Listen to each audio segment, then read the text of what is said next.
Is a neuropsychologist in the Geriatric Psychiatry Program at Providence Care Mental Health Services in Kingston. With nearly 20 years of practicing in the field, she's a clinician and a researcher in the areas of geriatrics and acquired brain injury, with particular interests in behavioral intervention in dementia, driving and cognitive impairment, and development of dementia screening tools. Dr. Kilik holds academic appointments in the departments of psychology and psychiatry at Queen's University. She's passionate about teaching. She has and has been nominated for awards in teaching and clinical supervision. Dr. Kilik has provided workshops, training to various professional groups, including clinicians, seniors groups, and police organizations. It is with great pleasure that I welcome Dr. Kilik this morning.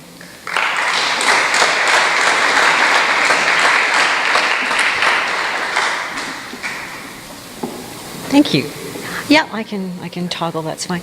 Thank you very much. How wonderful to be here. When David called me, I've had the pleasure of working with David in a past life, and so when David called, I know that David's work is always from the heart and always very important. So when David calls, my automatic answer is yes. So I thank you very much. This morning's address, I'm hoping that I can get you thinking and feeling a little bit this morning. The title of the presentation is Finding Hope When Hope Feels Like a Four-Letter Word. And from the kind introduction, my areas of practice are both geriatrics, dementia, so seniors-related services, and acquired brain injury. And oftentimes people will ask me, how do you not get depressed with the work that you do? And indeed, a lot of my work is giving people bad diagnoses, telling them about changes that are likely to happen, explaining to them why things are the way they are in their lives, why they've been so changed. But I don't struggle with hope. I don't struggle with finding it. I don't struggle with it living inside of me. And I think that that's been a process. I was recalculating this. I've actually been in practice now over 20 years. I'm coming up to 22 actually. So I'd like to say I was a child prodigy, but I wasn't. What I've learned in terms of finding that hope and keeping that hope, a lot of it has come from the people I've worked with. Sometimes it's been inspirational, like some of my initial teachers. When I was a student here in Kingston, actually, at Queen's, Dr. Peter Carlson, who is a rehabilitation psychologist, said to me, of all things, never take away a patient's hope. Always leave the person with hope, because sometimes that's all there is in the moment. And that has always stayed with me. And so have some of the important lessons from the patients, the clients I've worked with. So I'll try to share some of that with you today.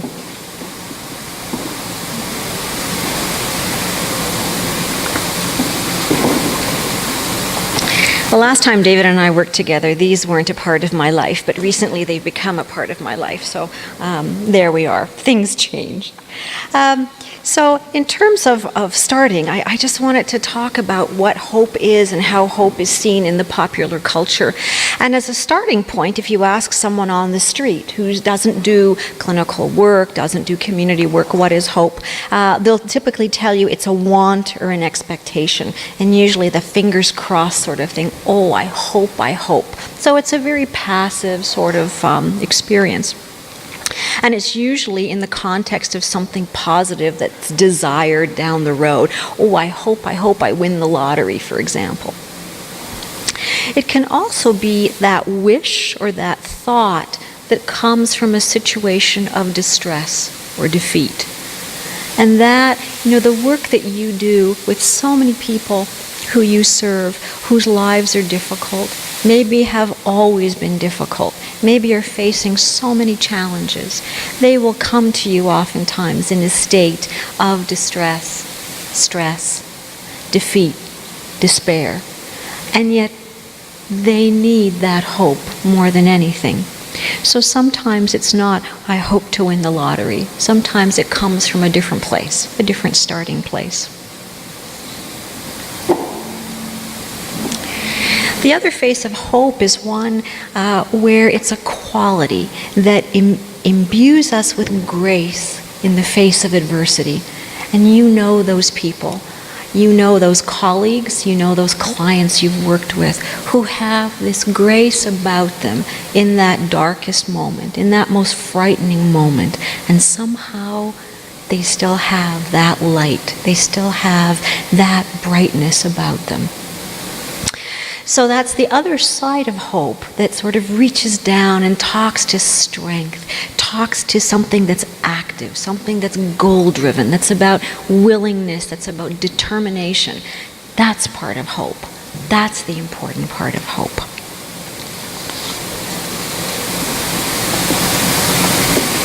And hope also makes us creative, because when we think about hope, when we start hoping about something down the road in the future and we can see the end point, suddenly we begin problem solving. How am I going to get there? What needs to be done today? What can I get on now? So suddenly having that hope is a vehicle for you to move forward, for you to start getting things done, for thinking outside of the box. So hope is so tightly linked to our creativity.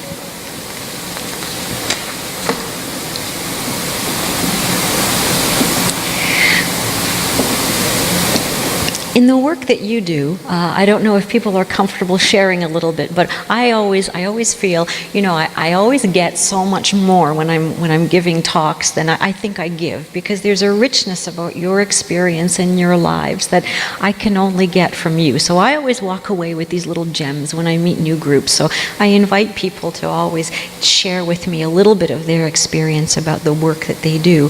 And so with the clients that you serve, and as I look at your diverse programs, your diverse populations, some of the unique challenges being in a rural setting.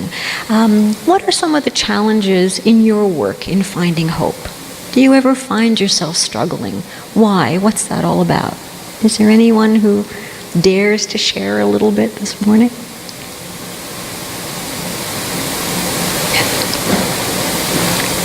I find that sometimes when I go into clients' homes to encourage them to come to our program, you can see that they have the need to come and participate and that it would benefit them greatly, but they always seem to find a reason that they don't want to come.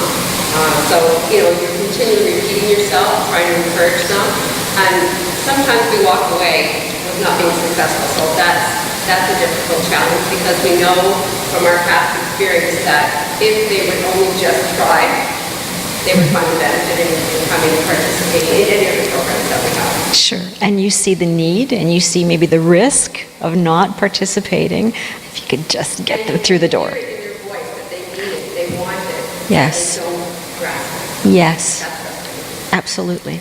And I'm just going to mention the things that you said around the challenges of being a rural community or some of the other organizations that individuals might have, the fact that they're still plugging away and looking for resources, looking for help, that strength, I would say, with what gives me, or I'm sure individuals versus a lot of the individuals, more hope and, more drive to help for them. exactly. So often the people we work with amaze us with what they can dig down and find, how much they're carrying. We look at their lives and we think, my gosh, how are you doing all of this? Or this probably isn't sustainable because you're doing all of this. So indeed, many, many challenges in the work that you do. I want to share with you a couple of stories, and these are stories that things that happened to me early on in my career, my early years of either training or practice, that have stayed with me some 20-odd years. And really the lessons learned have sort of sunk in over the years. It really wasn't apparent how important they were necessarily at the time, but have changed, I think, the way that I've practiced over the years and had tremendous impact. So I'll start with Robert's story. Robert was a young man who I met when I was practicing out west in a rehabilitation hospital. And Robert was a married man with a 2-year-old daughter. And he sustained a severe traumatic brain injury on a typical Saskatchewan road on a very stormy night when it was snowy and there were finger drifts on the road. He was sideswiped by another vehicle, and when you think of the prairie being so flat, he was struck right in the area where there was an embankment, and the vehicle rolled many times over and over down the embankment and landed on the CN tracks, and a train struck him. And part of my work was to go to the acute care hospital in Regina and help determine if people should come over to our hospital for rehabilitation. And the question was, can Robert benefit? Can he learn? Can he remember things? If he can't, he's not a candidate for rehab. If he can, then we begin the work. And so I went to meet Robert, and Robert was a triple amputee. He was a left-handed fellow who had lost both legs and his left arm in the accident, tragically. And his right arm, which was his non-dominant arm, wasn't working. He had terrific brain swelling, so they'd removed a bone flap from his brain. So he came to me with this misshapen head. He couldn't speak. And so I thought, how am I going to assess whether Robert has any of this important potential? And so I remember phoning back to Kingston and saying, this is my case. I'm a pretty new clinician here. I wouldn't mind some inspiration. And so through some discussions, there were a few things that we developed, and I was able to look at Robert's eye movement and see if he could reliably indicate yes, no by looking in different directions. Give me information whether something was correct or not by looking in 4 quadrants. And so through that I was able to demonstrate that in fact Robert was in there, Robert was taking information in, he was learning, and he remembered.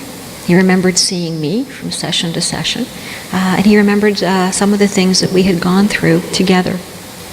So I brought Robert over, but I remember going home that night from the acute care center and thinking to myself, good God, maybe you would have been better off dead. And as I had that thought, my heart stopped, and I thought, how could I have that pop into my head? And I looked at this shell of a human being with so much lost, so much ahead to gain back basic things, speaking, swallowing, being able to sit up. I worked with Robert at the rehabilitation hospital for about 9 months.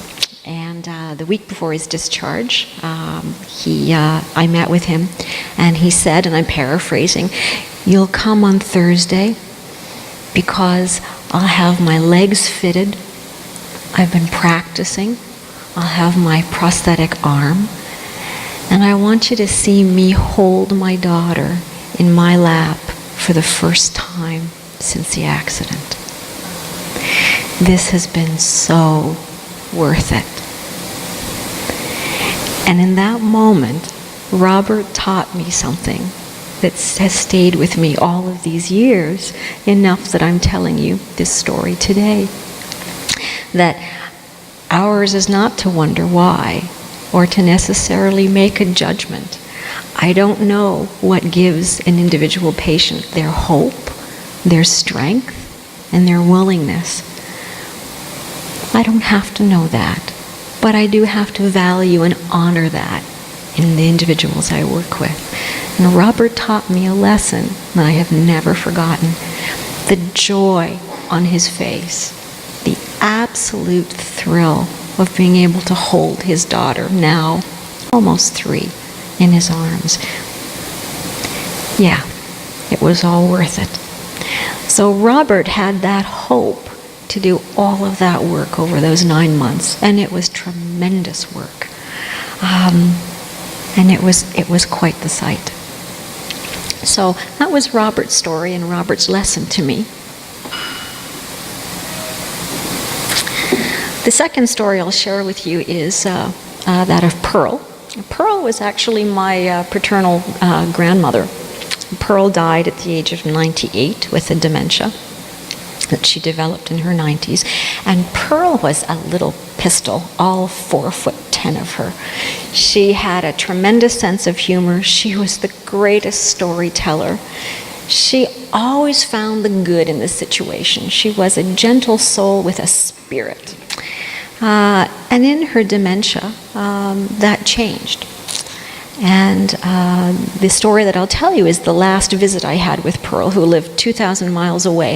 And I'm the only child of an only child. So I was the only grandchild and adored by her grandparents. And I adored them. And they were a very important part of my life. Even though miles separated us, we still spent a lot of time together. And there's a lot of them in me, I would like to think. So on this visit, Pearl was in a long-term care facility, and I had gone out for 10 days. Pearl wasn't speaking much anymore. What she did say was a litany of cursing, and I'd never heard her curse. That was pretty much what she said. And she also was reliving times when she had come from Europe, from a famine. And so one of her stock phrases that she would repeat over and over again was, "There is no bread to eat, there is no milk to drink, we'll be hungry again today." And she would say this over and over again, reliving those times. And so for 10 days I would come and visit Pearl in the long-term care facility, and I would sit and I would hold her hand and I would cry. This was so different from the vibrant Pearl I had grown up with and so dearly loved. And I couldn't get to Pearl. She seemed lost in there, locked in this torment that was now her life. And so on the 10th day, I went to visit Pearl, and I knew that this would probably be my last visit, that the next time I would probably get a call to say that Pearl had passed away, and I would be coming in for the funeral. And so I came in the morning, I sat by the bed, on the bed, and I grabbed her by the hand, and I said to her, "Grandma, I'm leaving today, so I came to say goodbye, and that I love you, and I hope to see you again soon." And what seemed like a long time later, but was probably maybe 10 or 15 seconds, Pearl lifted her head and looked at me straight on with those sky blue eyes that were so beautiful, that I thought were so exotic all of my life. And she looked right at me and she said, "Child," she always called me child, even though I was in my 20s at that point, "Child, you must be flying back. It's a long flight. Have a safe flight. I love you." And then she was gone again into her internal world. And so I left with that piece, Pearl's last gift to me, which really was, that I came to know many years later, that for folks who have a dementia, and so many of our caregivers, so many of our staff will say, "The person doesn't seem to be there. Should I be saying things to them? Should I be talking to them? Should I be talking them through what I'm doing with them?" And I think in part owing to Pearl, my answer is yes, because you never know when you're going to find that moment when it clicks, that moment of joy, that moment of being again. So never give up, and do what needs to be done, always in the best way that you can, because those moments are pearls.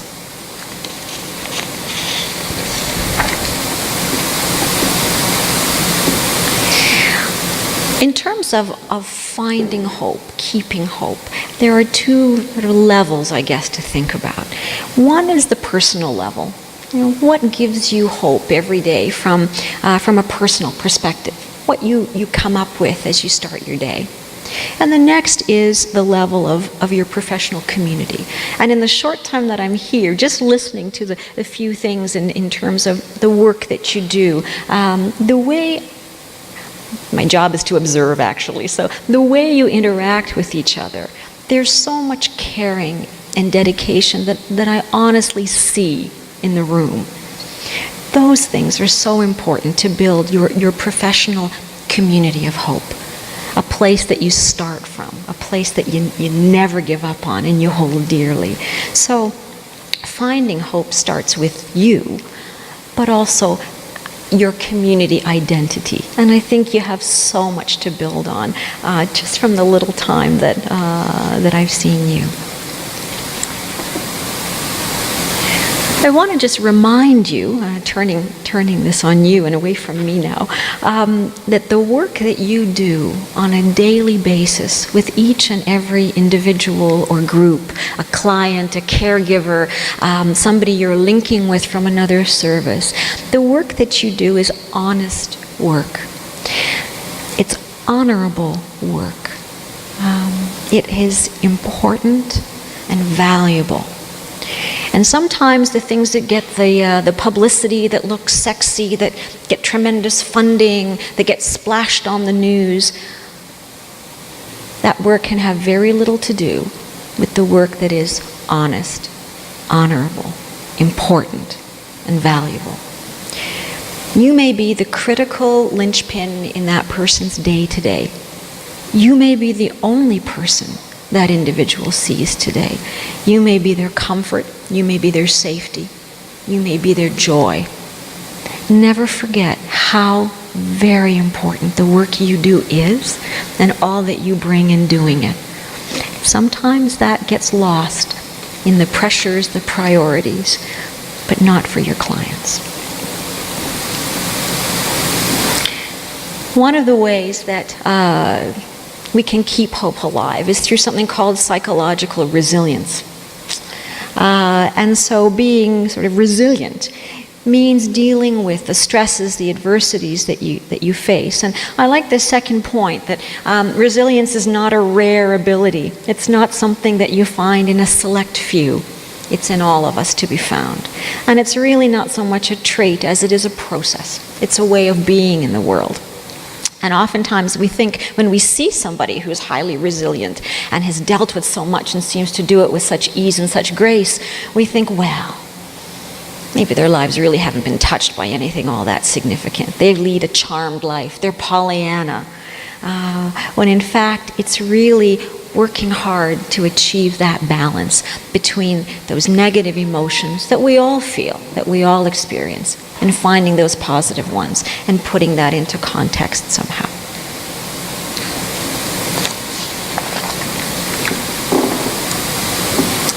Some of the things that are related to finding that resilience: having positive relationships in your life, inside your work, outside of your work. Having plans. Again, when we talked about the definition of hope early on, that determination, having those goals, moving forward. So having some plans, following through. Having that positive self-worth, self-concept, the confidence, being able to communicate and problem solve effectively, and to manage sometimes those strong impulses and feelings that will take us astray a little bit. So sometimes there's a little more to it, and we have to just manage those. I want to just take a few quick little bits from Viktor Frankl's work, who was a psychiatrist and also a Holocaust survivor, who you probably know of. So in Viktor Frankl's conversations and writings about resilience, one of the things he talks about is how important it is to have a purpose and a mission in life. That's that idea of something that gets you up in the morning and ready to go. And for some people, it can be something spiritual, a higher power, a greater good. Sometimes it's something more personal that can get you through whatever. That's who you want to be in the morning. That little girl has a mission in life. And shouldn't we all be so lucky to start our days with that kind of enthusiasm, that kind of zeal? Sometimes finding hope and finding resilience is about going back to those initial values that you hold near and dear, that brought you to this work, that called you, that drove you to this place and this time. Sometimes that gets lost in the busyness of all that we do. Just that little time to check back and find, how did this start? Why was this so important? Why was I so passionate? Why was this important to me? And it's there. Otherwise you wouldn't find yourself here. You wouldn't be doing the work in the first place. Frankel also talks about building resiliency muscles. So that's actually an Arnold Schwarzenegger picture up there. Still, after all these years, he seems to be the quintessential. I was looking at Mr. Olympia photos for the presentation, and Arnie sort of fit the bill still. So anyhow, so building those resiliency muscles. Things like learning to like change. I remember when I was moving to a community program out west, and a manager saying to me, "Oh, as the clinical director, you're going to be working with people who are very resistant to change, because I know a number of them." Now, really, people weren't resistant to change as much as they were resistant to uncontrollable change that happened for no good reason. But as people were engaged and consulted and part of the processes, suddenly we went through so many changes in the first 2 years of that program. People loved it. They were enthusiastic. They were energized by the change because they saw it as opportunities to get their important work done rather than being done to and simply being told, "We're doing this now." "No, you're not doing that anymore." "Oh, new policy." So learn to like change. This seems so cliche, but take care of yourself both physically and emotionally. As much as you can do for yourself, it will be reflected in the work of your clients. And for some of the people, for example, with dementias who have severe communication problems, and they don't speak, and they don't seem to understand, they read your body language. If you're stressed, if you're angry, if you're rushed, if you're having a bad day, they will pick that up. They will pick that up. So take care of yourselves physically and emotionally. Build your own self-esteem. The work you do is so critical. Reflect on that. Remember that. Create a network. And again, develop some problem-solving skills. Lord knows there are going to be challenges. And keep your sense of humor always.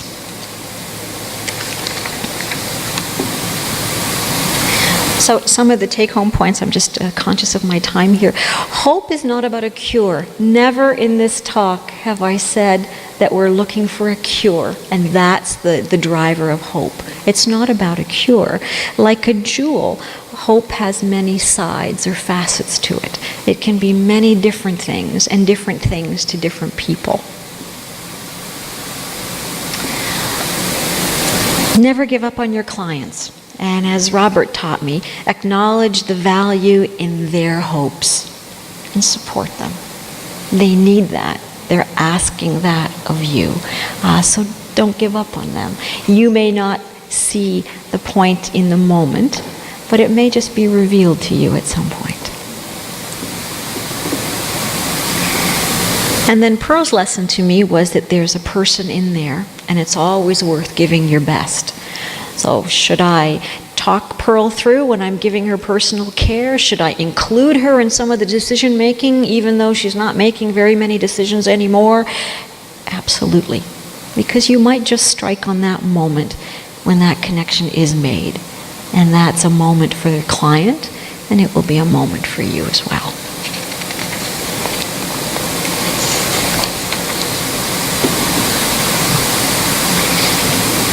Thank you for the work that you do and for the caring job.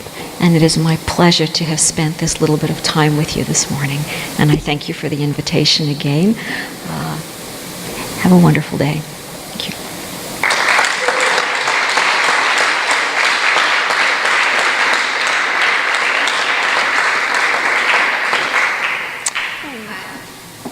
On behalf of Southern Frontenac Community Services, I just wanted to say thank you very much for taking the time to be here. I think one of the things that Southern Frontenac Community Services does and is driven to do is help individuals faced with multiple challenges. And, you know, your words sort of inspire me anyways, and I imagine I can speak for other people, in looking at the hope that the individuals we serve have and give us, more drive to do the good work. So thank you so much. Oh, thank you very much.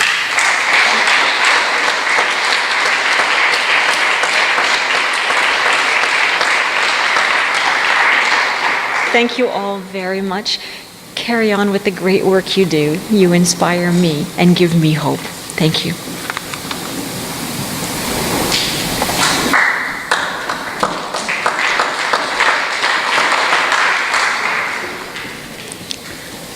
I think one of the things that you think about when you hear